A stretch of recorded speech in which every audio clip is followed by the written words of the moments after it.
Hello friends, कैसे हैं आप लोग। आई होप आप लोग अच्छे से होंगे और कुशल मंगल से होंगे। तो मैं भी ठीक हूँ। तो ये सुबह सुबह का टाइम है और नाश्ता वगैरह होके और मैं तैयार हो रही थी, जाना था मार्केट। और उसी में ये ढोलक वगैरह जो बजाते हैं, तो अक्सर कोई फेस्टिवल होता है तो आके गेट पे थोड़ा सा बजा के जाते हैं। तो जिसका जो मर्जी होता है, त्यौहार की खुशी में इन लोग को पैसे थोड़े बहुत दे देते हैं और अच्छा भी लगता है कि कोई त्यौहार हो और द्वार पे ढोल नगाड़े बजे तो अच्छा ही लगता है एक तरह से।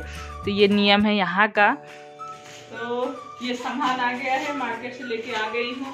अब चलते हैं मकर संक्रांति के लिए लड्डू वगैरह बनाने की तैयारी करने में। तो बस मैं वहाँ मार्केट गई थी, तो जिस शॉप पे गई थी वहाँ पे चक्की भी है और वहाँ पे लाई वगैरह हर चीज़ वहाँ पे मिल जाती है। तो अक्सर हम लोग वही जाते हैं। उनकी बहुत बड़ी शॉप थी अंदर। और उसके बाद उनके यहाँ रजाई गद्दे वगैरह भी भरे जाते हैं, कई काम हैं उनके। और सारी राशन की चीज़ें भी मिलती हैं, ग्रोसरी वाली शॉप। तो मैं इतनी सारी चीज़ें सब, ये खिचड़ी हम लोग के यहाँ बोलते हैं, मकर संक्रांति भी बोली जाती है, पर हम लोग के यहाँ खिचड़ी बोली जाती है। तो उसकी बस तैयारी करने जा रही, क्योंकि त्यौहार के दिन जो अपने लोग के यहाँ बनता है, फिर मन करता है कि बच्चे अगर एक बार कोई खाने वाला ना हो तो नहीं मन करता बनाने करने का। लेकिन जब हाँ थोड़ा बहुत त्यौहार तो मनाना ही चाहिए। अपने त्यौहार हो गए, शगुन एक तरह से शुभ कर लेना चाहिए थोड़ा सा ही। नहीं कुछ बनाओ तो तिल के मतलब लड्डू तो ज़रूर ही बना लो, क्योंकि तिल वाले लड्डू तो बनाना भी बहुत आसान होता है। तो उसको बनाने से भी शुभ हो जाता है। तिल सबसे ज़्यादा शुभ माना जाता है और तिल का दान दिया जाता है इस पर। तो यहाँ पे मैंने सबसे पहले जो है चावल के आटे ले आई थी खरीद के, 1 केजी थे। उनको थोड़ा सा भूज दिया है कढ़ाई में डाल के, बिना मतलब घी नहीं डाला था, ऐसे ही थोड़ी देर इसको मीडियम आंच पे मतलब भूज दिया था थोड़ा सा। और उसके बाद इसमें डाला है थोड़ा सा घी और 2-3 दिन की मलाई निकाल के रखी थी मैंने। तो फ्रेश मलाई वैसे डालनी चाहिए, तो ठंडियों में तो ख़राब नहीं होती हैं। फिर निकाल के फ्रीज में रखी हुई थी तो ख़राब भी नहीं हुई थी, तो उसको मैंने इसमें डाल दिया था फ्रेश मलाई। और ये थोड़े से ड्राई फ्रूट थे काट के रखे थे मैंने, तो वो डाल दिए हैं यहाँ पे, बादाम किशमिश और ये नारियल मुझे कटे हुए अच्छे लगते हैं इसमें, तो हमेशा मैं काट के ही डालती हूँ। वैसे तो कद्दूकस वाला या फिर जो रेडीमेड खरीद के आता है मार्केट से वो डाल दो, कोई भी डाल सकते हो, तो अपने ऊपर है। और नहीं भी डालेंगे तब भी कोई बात नहीं। और थोड़ी सी इलायची पाउडर डाली थी और डालने के बाद बस यहाँ पे लड्डू बना लिए थे, तो बन गए थे अच्छे लड्डू। और मलाई से अच्छा स्वाद आ जाता है। अगर आप खोआ नहीं डालते हो, हम लोग के यहाँ खोआ डाल के बनाते हैं, तो खोआ नहीं डालते हैं तब भी इसका टेस्ट अच्छा लगने लगता है, क्योंकि उसका काम भी करता है। खोआ मावा जो भी बोला जाता है, सब जगह अलग अलग। तो यहाँ पे लड्डू बस बन गए थे। और ये पहले थोड़े से लड्डू 5-5 लड्डू जो भी बनाती हूँ उसको निकालती जाती हूँ भगवान को चढ़ाने के लिए। उसके बाद बच्चे वगैरह ले लेते हैं खाने के लिए, तो कोई दिक्कत नहीं होती, क्योंकि बच्चों का तो मन करता ही कोई डिश बनती है तो खाने की।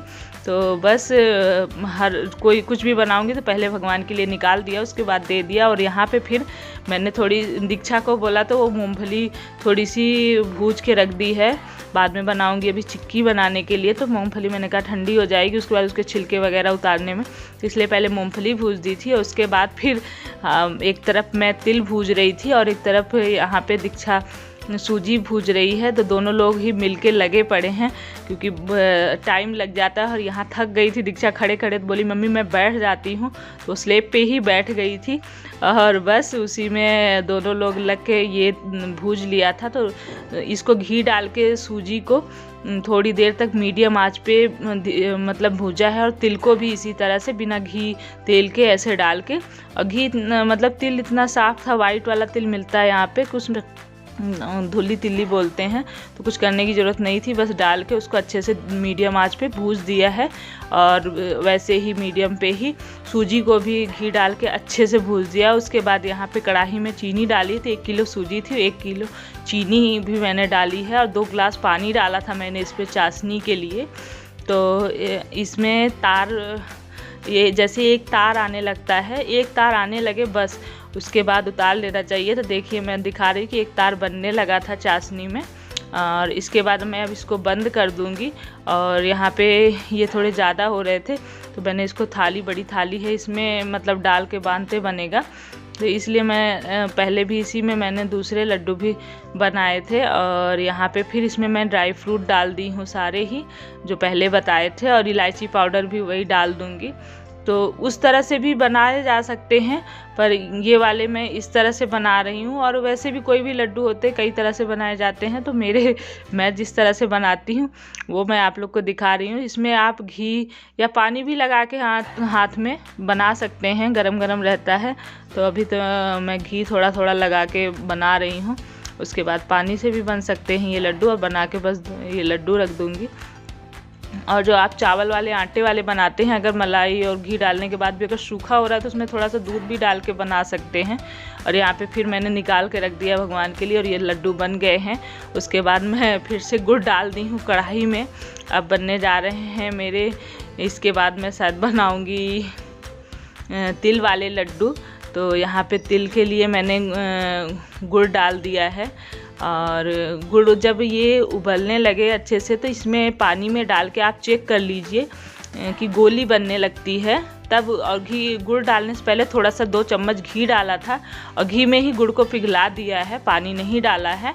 और उसके बाद इसी में जब ऐसी गोली सी बनने लगती है तब इसमें तिल डाल देंगे, और तिल को फिर अच्छे से इसी में मिला देंगे। और मिला के उस पानी लगा के, वैसे आप तेल या घी भी लगा के बना सकते हैं, पर पानी लगाने से ये रहता है हाथ जैसे गरम गरम बनाना पड़ता है, नहीं ठंडा हो जाता है तो नहीं बनता है। तो गरम गरम बनाने के लिए पानी लगा के बनाते जाएंगे तो अच्छा बन भी जाता है।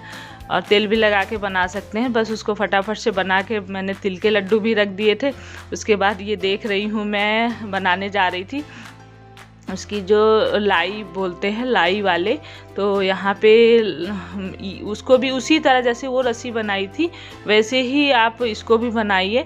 और आप इसमें मैंने पानी डाला था थोड़ा सा, और पानी डाल के भी रस्सी बन जाती है। ऐसा नहीं है कि घी ही डालिए, तेल ही डालिए, थोड़ा सा पानी डाल दीजिए आप, 2 चम्मच 3 चम्मच पानी डाल के बस गुड़ को डाल दीजिए। और जैसे ही गुड़ उबले और उसमें फिर आप तुरंत ही पानी में डाल के देखिए, और गोली बनने लगी तब, और बहुत गर्म था तो हाथ जल रहा था, थोड़ा सा फिर पानी लगा के थोड़ा ठंडा हुआ तो फिर हमने लड्डू बना लिया था। हम लोग के यहाँ ऐसे ही लड्डू बनाए जाते हैं खिचड़ी के दिन, और बेटियों के यहाँ भेजा जाता है, खिचड़ी बोलते हैं, खिचड़ी जाती है, तो हम लोग के यहाँ का यही रिवाज है। और कई तरह के लड्डू बनाए जाते हैं, और सब बच्चे वगैरह सब खाते हैं, और दान भी दिया जाता है। और उसके बाद उसी कढ़ाई में तिल के बनने के बाद फिर से थोड़ा सा घी डाल के और गुड़ डाल दिया है, गुड़ फोड़ कर थोड़ा सा पानी डाला है, थोड़ा सा घी।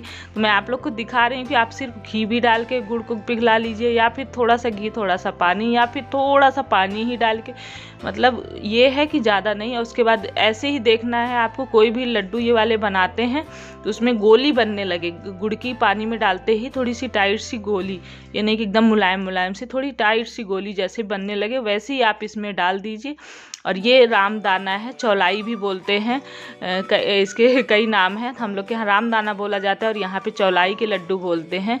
तो बस वही रस्सी बनी है, उसके बाद मैंने इसमें चौलाई डाल दिया है, ये भी खरीद के ही ले आई थी तो भुजे भुजाए मिल गए थे, और उसके बाद बना लिए हैं। उसके बाद फिर उसी कढ़ाई में थोड़ा सा घी लगा हुआ था, गुड़ वगैरह लगा हुआ था, तो यहाँ पे मैंने डाल दिया है इसमें थोड़ा सा घी और गुड़ डाल दिया है। और उसके बाद वही ये चिक्की बनाने जा रही हूँ, तो मूंगफली साफ़ करके रख दी थी क्योंकि वीडियो बहुत लंबा हो जाएगा, तो इसलिए मैं जल्दी जल्दी दिखा रही हूँ। तो जब ये गुड़ मतलब एकदम गोली नहीं, इसमें थोड़ी सी आवाज़ सी आने लगती जब आप उसको तोड़ेंगे गोली बन के, तब इसमें डालना है।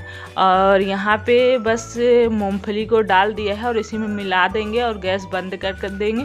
और थाली में मैंने यहाँ पे पहले से ही घी लगा के रख दिया है, मतलब। और ये नॉन स्टिक कढ़ाई में मैंने इस वाले को दूसरी वाली कढ़ाई में बनाया, वो भी नॉन स्टिक थी, दूसरी कढ़ाई जो जिसमें मैं पहले बना रही थी, पर उसमें चिपकता है, इसमें थोड़ा नहीं चिपकता है। तो बस यहाँ पे मूंगफली को अच्छे से मिला लेना है। उसके बाद घी लगी थाली पे डाल के इसको आप वैसे भी किसी चीज़ से भी दबा के प्रेशर करके थोड़ा सा फैला देना है, या फिर बेलन पॉलीथीन में घी लगा के किसी भी तरह से बस इसको थोड़ा सा, और बहुत ज़्यादा वो नहीं करना है, इसकी शाइनिंग थोड़ी कम हो जाती है। तो यहाँ पे पॉलीथीन पे भी घी लगा था। वैसे भी आप लोग को दिखा रही हूँ, बिना इसके भी बेल सकते हैं, फैलाना ही होता है। और थोड़ा सा जैसे ही फैलाने के बाद तुरंत ही आप इसको काट दीजिए, शेप दे दीजिए, नहीं ठंडा हो जाता फिर काटते नहीं बनता। बन गए थे ये भी। तो ये मैंने ये सारे लड्डू बनाए हैं, तो आप लोग भी आ जाइए और लड्डू खाइए, टेस्टी लड्डू। और ये मकर संक्रांति का त्यौहार अच्छा लगता है हम लोग के यहाँ बहुत ही, मतलब इस दिन नहाने भी कई लोग गंगा नहाने जाते हैं और दिन भर सब लोग आते हैं, दान पुण्य किया जाता है। जो मांगने वाले आते हैं पंडित जी आते हैं, उनको सीधा दिया जाता है चावल, दाल, खटाई, नमक, ये सब चीज़ें, उनको पैसे जो भी होता है दक्षिणा के रूप में वो सब दिया जाता है। और मेरे मायके में तो था कि वहाँ पे सुबह ही नहा के दाल चावल सब लोग छूते थे, 7 बार छू के रख दिया जाता है, वो दान कर दिया जाता है। लेकिन ससुराल में जो था वहाँ पे इकट्ठा एक बार निकाल के मंदिर में रख दिया जाता है, फिर पंडित जी आते हैं तो उनसे दान करा दिया जाता है, उनको दे दिया जाता है। कोई भी बड़ा बुजुर्ग उनको दे देता है। और सुबह सुबह नहा के बच्चे जाके जैसे चींटी वगैरह ढूंढ के उनको चुना के आते हैं, मीठा लाई ये सब डाल के। तो ये सब सिस्टम है, सबके यहाँ के अपने अपने होते हैं। तो हमारे यहाँ भी ऐसे ही, जबकि ज़्यादा दूरी पे नहीं है ससुराल मायका, पर थोड़े सिस्टम अलग हैं, तो ऐसे ही होता है। तो ये त्यौहार, कोई भी त्यौहार हो, मनाना चाहिए, जो हो सकता है हम लोग से थोड़े बहुत बनाने चाहिए। तो बच्चे भी वो चीज़ देखते हैं, जानते हैं कि क्या है, कैसे त्यौहार मनाया जाता है, करना चाहिए। तो वो भी ये सब चीज़ें सीखते हैं। अगर हम नहीं करेंगे तो बच्चों को कहाँ से पता चलेगा। वैसे भी हम लोग के यहाँ जो समय में होता था वो अब नहीं हो रहा, अब जो हो रहा है वो आगे वाले समय में शायद नहीं होगा। धीरे धीरे सब चीज़ें बदलती जा रही हैं। तो कोशिश यही होनी चाहिए कि अपनी परंपरा, अपने रीति रिवाज निभाने की कोशिश होनी चाहिए। तो हैप्पी मकर संक्रांति, हैप्पी पोंगल और हैप्पी खिचड़ी। तो सब जगह कुछ अलग अलग नाम करके है। तो हम लोग के यहाँ तो खिचड़ी बोलते हैं कि आज खिचड़ी है। और बस सुबह सुबह का टाइम है, रात में बहुत देर हो गई थी लड्डू बनाते बनाते। और अब चल रही हूँ, नहाऊंगी। सुबह का झाड़ू पोछा हो गया है, चाय पी ली है, बस नहाने के बाद खाना पीना होगा और खिचड़ी बनेगी। आज तो हम लोग के यहाँ खिचड़ी ही बनती सुबह के टाइम में, शाम को कुछ और बनेगा। जैसे हम लोग को त्यौहार के दिन बनाते हैं, तो शाम के टाइम में कुछ भी बनाऊंगी। तो अभी चलूँ नहाऊँ धोऊँ, पूजा पाठ कर लूँ, क्योंकि काफ़ी टाइम हो जाएगा। और सुबह सुबह बस मैंने कहा आप लोग को आज विश कर दूँ कि चलिए। और कल थी लोहड़ी, तो लोहड़ी की भी बहुत सारी शुभकामनाएँ आप लोगों को। तो चलिए फिर इसी के साथ वीडियो एंड करते हैं। और आप लोगों के लिए इतने सारे लड्डू बनाए हैं, आप लोग भी खाइए, खूब इंजॉय करिए और पतंग उड़ाइए। आज के दिन पतंग भी उड़ाते हैं। तो चलिए फिर इस वीडियो को एंड करते हैं। और आप लोगों ने अगर मेरे चैनल को सब्सक्राइब नहीं किया है तो सब्सक्राइब करिएगा और लाइक करिएगा। तो खुश रहिए, पॉजिटिव रहिए। Bye bye.